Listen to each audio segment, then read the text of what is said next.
นี่เริ่มต้นไม่ถึงหมื่นแล้วมันเหมาจ่ายค่ารักษาให้หมดชาติที่แรกซื้อกันกับภูเก็ตทำให้ภูเก็ตเนี่ย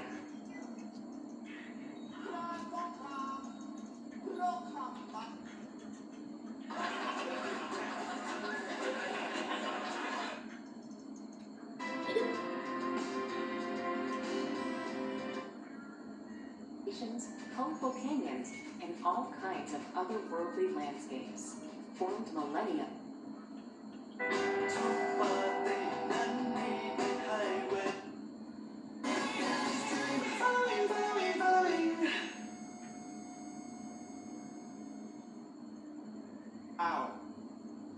Busaba Cafe กันยักษ์จะลืมไม่ได้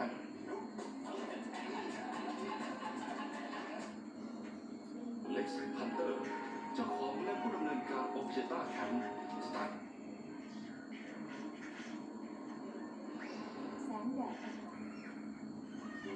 สิ่งเหล่านี้อาจไม่สำคัญ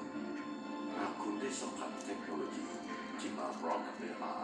ที่มีคุณแต่น้อยมากนอกจากเขตประวัติศาสตร์แล้วเนี่ย